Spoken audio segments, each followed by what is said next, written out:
Ration ग्राहकांना पूर्ण धान्य देण्याचे आवाहन. शासनाकडून राशन दुकानदारांना मंजूर प्रमाणात संपूर्ण धान्य उपलब्ध करून दिले जाते. त्यामुळे कोणतीही कपात न करता पात्र लाभार्थ्यांना पूर्ण राशन वितरित करावे, असे आवाहन पुरवठा अधिकारी निलेश राठोड यांनी राशन दुकानदारांना केले आहे. ज्या ग्राहकांनी ई-केवायसी प्रक्रिया अद्याप प्रलंबित आहे, त्यांच्या राशनामध्ये शासनाकडून कोणतीही कपात करण्यात येणार नाही, असे त्यांनी स्पष्ट केले. अशा लाभार्थ्यांनाही नियमानुसार संपूर्ण धान्य वाटप करावे आणि वितरित प्रक्रियेत पारदर्शकता आणावी, असे निर्देश राठोड यांनी दिले आहेत. राशन वितरणात अनियमितता आढळल्यास संबंधित दुकानदारांवर कारवाई केली जाईल, असा इशाराही त्यांनी दिला. टाइम्स ऑफ महाराष्ट्रसाठी कन्नड तालुका प्रतिनिधी संतोष खाजेकर यांचा रिपोर्ट. सर, काय सांगाल की जे राशन दुकानदार आहे या दुकानामध्ये एक्झॅक्ट तुमच्याकडनं जो पुरवठा गुन्ह्यांमध्ये केला जातो, तर एकंदरीत त्याचं वेट किती असते आणि त्यांच्यापर्यंत किती वेटमध्ये ते गुन्हे यायला पाहिजे? शासकीय धान्य गोदामातून साधारणतः 2 प्रकारच्या गोण्यांमध्ये धान्याचं वितरण केलं जातं. एक असतो खाकी बारदाना, एक असतो प्लास्टिक बारदाना. हल्लीच्या काळामध्ये प्लास्टिक बारदाना काही आढळून काही येत नाही. खाकी बारदाण्याचं निव्वळ खाकी बारदाण्यामार्फत जो त्यांच्याकडे धान्य जातं त्याचं निव्वळ वजन हे 50 किलो भरणं अपेक्षित आहे.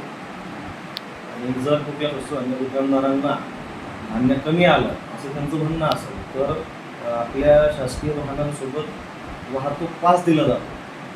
त्या पासवरती त्या दुकानदाराला शासकीय धान्य गोदामातून किती धान्य दिलं आहे हे नमूद केलेलं असतं. जर स्वस्त धान्य दुकानदाराला धान्य कमी आलं आहे असा जर आढळून आलेला असेल तर त्यांनी त्या वाहतूक पासवरती तसं लिहून देणं अपेक्षित आहे. तुम्हाला एकूण प्राप्त धान्यापैकी इतके धान्य कमी आलेलं आहे अशी नियमामध्ये तरतूद आहे. म्हणजे ज्यावेळेस राशन दुकानदाराकडे ज्या गोण्या जातात त्या 50 पाहिजेत का 47 पाहिजे? 50 निव्वळ वजन कुठली गोणी असू द्या, प्लास्टिक असू द्या, खाकी असू द्या, निव्वळ वजन 50 किलो भरायलाच पाहिजे. 50 यासाठी यायला पाहिजे सर की जे तुमच्या शासकीय गोदामामध्ये ज्या गोणे येणार आहे त्या जास्त वजनाच्या असताना तुम्ही एक समान त्याला करतात फळू.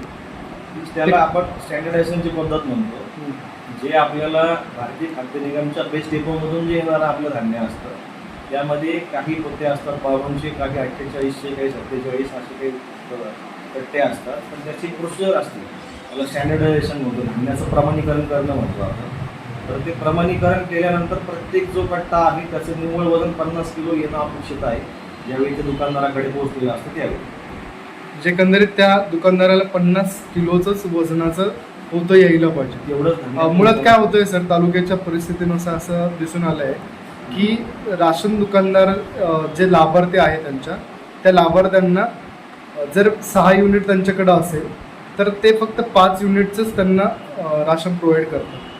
त्यांचं उत्तर एवढंच असतं त्या अनुषंगाने की पोत्यामधलं जे वजन आहे ते फक्त 47 किलो येतं म्हणून आम्ही कमी करतो. तर अशांवरती काही कारवाई तर तुमच्याकडून होणार? अशी रास्त दुकानदारांची जर अशी तक्रार असेल तर त्यांनी आपल्याकडे वस्तुनिष्ठ स्तरावरती तक्रार दाखल करावी. किंवा मी आधी जसं प्रोव्हिजन सांगितलं की धान्य तुम्हाला ज्यावेळेस आलेलं आहे त्याच वेळेस ते धान्य मोजून घेऊन त्याच्यामध्ये नमूद करणं की मला इतकं धान्य कमी आलं आहे किंवा तक्रार करणे, ह्या 2 प्रोव्हिजन्स रास्त दुकानदारांकरता उपलब्ध करून देण्यात आलेले आहेत. त्यांची तशी तक्रार आल्यानंतर आपण नियमानुसार त्याच्यामध्ये कारवाई करू. तरी आपल्या एकंदरीत नियमानुसार काय त्यांच्यावरती कारवाई करण्यात येईल? तर सत्यता पडताळणी करून जर दोषी आढळत असतील तर जी कारवाई करता येईल आपण प्रशासकीय ती कारवाई करू. त्यामध्ये म्हणजे एकंदरीत राशन दुकानवाल्याला पूर्ण राशन मिळतं. पूर्ण मिळतं. फक्त ते जर समजा पुढं कमी देत असेल तर ते राशन दुकानदाराची चुकी. आता एखाद्या कार्डधारकाला कमी का दिलं जातं याचं काही कारण पण असू शकतात.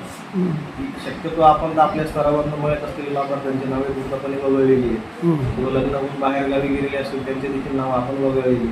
किंवा ई-केवायसीचं पण कारण आहे सध्या आपल्याकडं की काही काळाकरता एखाद्या लाभार्थ्याची अडवणूक सुद्धा केली जाऊ शकते ई-केवायसीच्या कारणावर. शासनाचं सध्या रोजचा फॉलोअप आहे की ई-केवायसीची प्रक्रिया आहे ती पूर्ण करावी. बरं, आता धान्य जर का त्यांनी 6 पैकी 5 लोकांचं धान्य आज जर दिलेलं आहे आणि ई-केवायसी केल्यानंतर जर तो 2-3 दिवसांनी देत असेल तर त्यात गैर नाही. परंतु 6 लोकांचं दिलं आहे, 6ही लोक हयात आहेत आणि ई-केवायसी देखील झालेली आहे. अशा सर्व परिस्थितीमध्ये जर 5 लोकांना दिलं जात असेल तर ती बाब चुकीची आहे.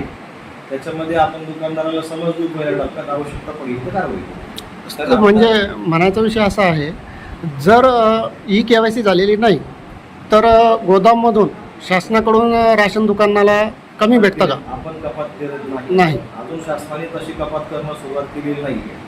काही कालावधीनंतर शक्यता नाकारता येत नाही की ज्या लाभार्थ्यांची ई-KYC झाली आहे तितक्यांनाच कदाचित धान्य दिलं जाऊ शकतं. एकंदरीत तालुक्यातील राशन जे लाभार्थी आहे, यांना काय आव्हान कराल तुम्ही? रास्ता व दुकानदारांना आव्हान आहे, त्यांनी नियमानुसार धान्याचे वाटप करावे. शासकीय धान्य गोदामातून जर धान्य कमी प्रमाणात येत आहे असं त्यांचं म्हणणं असेल, असं त्यांना आढळत असेल तर जी शासकीय टिकी वाहनासोबत येते त्यावरती त्यांनी तसं नमूद करावं अथवा आमच्याकडे बसलेली स्वरूपात तक्रार करावी. तक्रारीनुसार आपण आवश्यक दखल घेऊन पुढील जी नियमानुसार कारवाई आहे ती करू.